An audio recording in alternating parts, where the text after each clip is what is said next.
Hello everyone, Seraphin here, welcome back for more of my new player's guide to Fire Emblem Heroes. When I last left you guys, we finally did a summoning session, and sadly it didn't work out entirely the way I wanted it to. I didn't get anything super duper great, but you know what? That's fine, that's how most players are going to experience the game, so I wanted to make sure I set a realistic expectation for you guys. You're not always going to get the stuff that you want. That's the nature of any gacha game, so if that's something that's going to bother you, maybe this game isn't for you, but honestly, I think the gameplay enjoyment of the game is more fun than just pulling the heroes. So in that case, we're going to move ahead on to something else today. We're actually going to do some actual, combat in the game. The whole point of playing the game, that is. But there are a couple of things I wanted to go over first, and that is some of the options menu stuff, as well as the shop, just so you can get a look and take a look at that real quick. So first things first, let's drop over to the miscellaneous tab on the bottom here. And we're going to go through the system settings today, and a couple other things on this menu. So, I am playing this on an Android device at the moment. So if you're playing on an iOS device, this will not say Google Play Achievement. I believe this will say, like the Game Center, the iPhone Game Center, instead of achievements for Google Play. So, honestly, that's not really that important. I honestly just have Game Center turned off on my actual phone, so who cares? Account management on this tab here is where you would go to link up a Nintendo account. And I have a separate one from my main one set up here. Fun fact, my email's in here, so I guess you all know my real name now. Whatever, who cares? This is where you would go to link up a Nintendo account. So the idea behind that is if you wanted to have your data backed up to a cloud, you would link your Nintendo account. And even if you signed out, deleted the game and everything, all your data would be stored on your Nintendo account. Which is great, because it also lets you sync up several devices. If you, for example, I play on my phone and on my tablet, and I have the same account for both of them, and it saves the progress across all my devices. So this is a really nice feature to do. And I think linking a Nintendo account also grants you some free orbs anyway.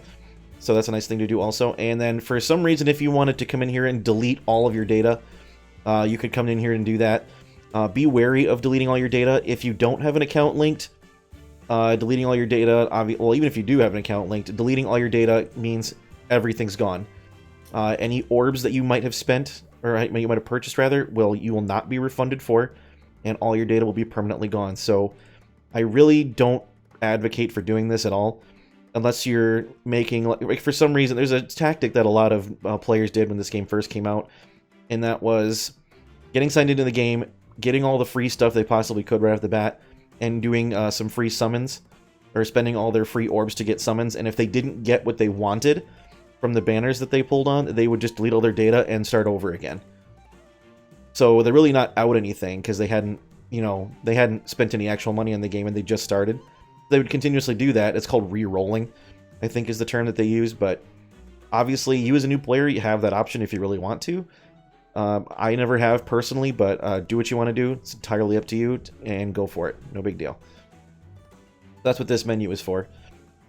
We have the inventory screen on the top here. This is where you can see all of your various currencies and items in the game, and, well, there's kind of a lot of stuff in here. When this game first came out, there was very, very little. In fact, the only things that were in the game when it first launched were these bottom 4 rows. So these are regular badges, by the way. We have Scarlet, we have Azure, we have Verdant, we have Transparent. We have regular badges, Great Badges, Shards, and Crystals. Those were the only things that were in the game apart from this top row here, and that is obviously Orbs, Hero Feathers, Stamina Potions, Dueling Crests, and Light's Blessings. And everything between the Shards and the top row, all this stuff you can see right now, this has all been added since the release of the game. And these are all various different items and currencies that you can acquire to do things with. Probably not going to go through all of them right this minute, not until they're relevant. Suffice it to say that these bottom 2 rows are those blessings that we touched on a little tiny bit that correlate to legendary and mythic heroes. This row right here, these divine codes, these are what you use to compile those combat manuals that we talked about briefly. We never touched on Dragon Flowers, but I did mention them for a little bit. That's on the hero menu, using Dragon Flowers. Using these will permanently boost the stats of your allies. And there's one color for each movement type. So Dragonflower I, these are for infantry, the red ones. Green ones are for armored. Yellow are for cavalry, and blue are for flying units. and you need a pretty decent quantity of these for them to be really effective. So, and they're really kind of hard to get. But we'll worry about those some other time. They're not super important right now. You saw heroic grails for summoning free units that were previously given away. These thrones on the bottom are just rewards for those who achieve really high ranks in Ether raids. That is another game mode that we'll talk about in a little while. Suffice to say, these Ether Stones and Heavenly Dew are also for Ether raids. We won't worry about that. Midgard Gems are for Mjolnir's Strike. That's another game mode we'll talk about later. Forma Soul is for the Hall of Forms that is currently going on. We'll talk about that elsewhere. And then on the very top here, we have coins for refining seals, refining stones, and Divine Dew for refining weapons. Arena medals that are needed in the creation and refining of weapons. And these arena crowns that, honestly, I don't think they have a purpose. I think they're just like bragging rights, basically. Kind of like these thrones are bragging rights. And these don't really do anything. I don't even have any of these on my main account because I don't play arena all that much anymore, but we'll talk about all this stuff eventually, I promise. This is just where you can come to see all your different things at a glance, if you wanted to. The event recap, I wouldn't worry too much about this. There's 3 different game modes that have story-based conversations behind them, but they're not super important. They're like little side conversations and real stuff. So, for example, Forging Bonds is where you build relationships with characters that are newly released. They do this at least once a month, I tend to believe. But coming in here, you can look in all the different Forging Bonds events they've done previously. You can see there's quite a bit of them. And you can view the conversations that you have unlocked just from completing those particular game modes. As you can see, I didn't really do a whole lot with the first few. I didn't really get the need to start doing that until much, much later. Wow, I must have taken a really long time to get going on that, didn't I? Nah, it doesn't matter. Anyway. And then the same thing with Tempest Trials and Grand Conquests. They have some story-related conversations that happen. You can come in here to watch those and reread them if you want. I don't think I ever have. I wouldn't worry about it too much. Toward the bottom here, we have change data quality. So when you first install the app, it asks you, do you want to have the high-quality version of the app with all the high-quality artwork and sprites and everything? Or do you just want the light version that takes up, as you can see here, less than a quarter of the space on your device? I just go high-quality because I like it to look really nice. But if you're strapped for data storage on your phone, then I recommend going with the light version. It's entirely up to you, and you can change at any time, as you can see here. We're going to stick with high quality for the time being. There's an FAQ that you can access from this menu. Like, for example, you can get to customer support from here. You can view the user agreement if you want. You can view the privacy policy, all this other jazz. You can change your nickname, your summoner name that appears. You can change your language. Movies, there's not many movies. There's like the intro movie for the game. And there's actually 8 heroes. They were the 8 heroes that were available on the very first 2 summoning focuses that ever came out with the game. And for whatever reason, they decided to include neat little summoning videos for those 8 heroes. And Takumi is one of them. So if you wanted to play that and watch what it's like to summon Takumi back in the day, you can do that from here. They sadly have taken out those movies. You no longer see them when you summon the heroes anymore. Kind of a bummer. I thought they were kind of cool, but I guess they didn't feel the need to keep making those for every single hero, and I get it. There's a lot now. And then there's sharing usage data with the game if you want. You can return to the title screen from here. All that jazz. And then finally, there is the settings menu. This is probably the most important thing, and I think you should come here right away when you start the game. There's a lot to do in here, and we're going to go through this really quick. So, combat animations. Whenever you're on the battle screen and you're fighting, your 2 units that are engaging in battle, you and the enemy unit will display on screen for a moment.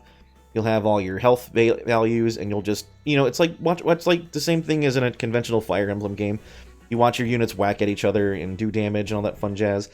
You get to see the attack artwork display on screen, and you hear some voice-acted lines of the units attacking and being dealt damage against. It's actually kind of cool. So I recommend you keep those on if you're new, just because they're fun to watch. If you think that you just want to spree through a game mode and not watch any of this, you can turn them off if you want. Same for support animations. That means like healing animations. So if you have a healing unit using a staff, you can turn off the staff animations if you want to. That's what that is for. Foe ally auto battle movement. I'm going to be completely honest with you. I'm not 100% sure what this does. Auto battle movement. Oh, I know what it is. So I have this set to simple at the moment. What that means is whenever you have your unit set to auto battle, you will actually watch the foe units and your units move around on the board, and they'll just kind of gradually move from one square to the next. Simple, they'll just move right to the spot where they're going to end up, and it's a lot quicker. But we're going to leave it unguided for now, just so you can see what that's like. Auto favorite, this means that you can set to any number of stars. And what this means is any hero that you summon or obtain that is of this star value or higher will be automatically favorited. That's actually kind of handy, especially for 5 stars. That means you can't accidentally send them home or accidentally create them into a combat manual, because you can't do that to favorites at all. So I do auto favorites on 5 stars at the minimum, but your mileage may vary. Feel free to do what you want with that. This option, when you're starting a map, you either go straight into battle, or you have the option to swap around the positions of your starting units. I highly encourage you to start with swap spaces. Maybe not quite as important for starting out maps, but later in the game when you're doing like arena and everything, it's not a bad idea to start on swap spaces. I'm actually going to leave it on go right into battle for right now, just to speed up things a little bit. Smart end. This just means that it automatically ends your turn when all your units have moved. And this says here it excludes pair up and duo units, because there's things you can do with those outside of giving the units actions. We're just going to leave smart end on. No big deal about that. If you're not going to get any pair up or duo units for a long time. There's very few in the game actually, so don't worry about that very much. Show danger area. I like having this button. I don't know if this is the button or just always leaving it on. Danger area is like showing you the threat range of enemy units on the board. It's very handy for making sure you're staying out of harm's way. So I like having that on. And we're just going to leave that on for now. Confirm action. This just means that when you either drag your finger over to the spot where you want your unit to go, or who to attack, or where to move and everything, it'll automatically confirm the action when you take your finger off. I like to leave it on tap on my phone so that I can tap on the unit, tap where I want them to go, and then tap it again, and that will confirm the action, instead of automatically just doing that, because it's really easy to screw up sometimes when you're just dragging your finger around or clicking on buttons. And the same thing with confirming move, I like to have that on tap, just to make sure. Double tap to wait, this is nice. So if you click on a unit twice in rapid succession, they just automatically end their turn. That being said, if you're not careful, your phone will think that you're double tapping and you didn't want them to, so we're actually going to turn that off. Auto battle button, we're going to have that in the button bar. Or either that or in the menu or all locations. So we're going to leave that in all locations, I think. Sounds convenient. Auto battle text, we're going to auto advance that, because that way we just kind of skip through all that nonsense. Continuous auto, we're going to have that turned off. That just means that it will continuously play automatically, or auto battle maps if you turn that on. We're just going to leave that off for now. Maps, no animations. I'm going to say that means that there's no animations, period, on the board. We're going to leave that off for now, because I want to see the animations. Asset flaw color display. This is really, really important. And this is actually, it's not a recent addition, but it's only been within the last year or so, I think. This will let you see your unit's assets and flaws at a glance via different colored text boxes. Normally, back when the game came out, you had to actually look up the unit stats online to find out which was their asset, which was their flaw. But now you can actually see it in the game itself. So turn this on, always leave it on, never turn that off, it's very important. Sorting by level is going to be the default sort, which I'm okay with. Duo hero display, if you have a duo hero, this will play a little animation when you activate their duo skill. You probably won't have any duo heroes, so you can just leave that on if you want, no worried about it. Tempest Trial Difficulty Tip is what TT stands for. This means it's going to recommend a difficulty for you for that game mode based on your units. I'm actually going to leave that on just so you can see when we get into it. Enemy music. This means that the enemy team has their own unique battle music during their turn. If you turn that off, it'll just keep playing the level music instead of the enemy music on their turn. On my main account, I have this off because I don't like the enemy music. It's kind of dumb, but I'll let you guys hear it first. Battle music. This means that it plays different music when your two units are engaged in battle, which is okay. We're going to leave that on, but I have it turned off again on my game. You can disable silent mode from here if you want, and you can also adjust the music volume, the sound effect volume, and the voice volume from this menu. We're just going to leave that all as it is. So that's the settings menu. Next, we're going to go to the shop real quick. We're not buying anything, but I'm going to at least show you what this is like, because I would feel remiss if I didn't at least explain it to you. So you as a new player will see this screen. Only new players will have access to this thing right on top. This is the Starter Support Black Knight Pack. And what that means is only new players get to have this, and you can only buy, it says right up here, 1 per person. So you as a new player, if you were going to spend any money in this game at all, and again, I don't recommend it, but if you were to spend any money in this game at all, this is the best money you can spend. As you can see here, it is $4 American for the starter support. It gives you 12 orbs, 12 stamina potions, 12 lights blessings, and a free 5-star Black Knight hero. And the Black Knight is freaking amazing in this game, as you might imagine. So for $4, you really can't beat that. It's the best deal the game offers, and you can only buy it once, and only new players can get it. So again, if you were going to spend any money, this is the only money I would spend, is on this pack, and then don't do it again. But having a nice 5-star Black Knight off the bat and some extra stuff, definitely not a bad deal at all. That being said, every other deal in this game is very much not a great deal. So you'll see there's these arrows on either side of that Black Knight pack, and that means there's other special promotions going on right now. This will vary month to month. If we scroll over, we can see there is a 1 per person Forma Soul pack. Don't buy this. You don't need a Forma Soul. It's not important. As you can see, it's $30, and you're getting 60 orbs out of it, and you're getting this nifty Forma Soul item. But I don't think it's worth it, personally. And it's got 28 days until it's over. Don't worry about it. So the other thing we talked about briefly is there's a subscription service now in this game. This is fairly recent. This only came out about a month ago. Maybe a little more than a month ago.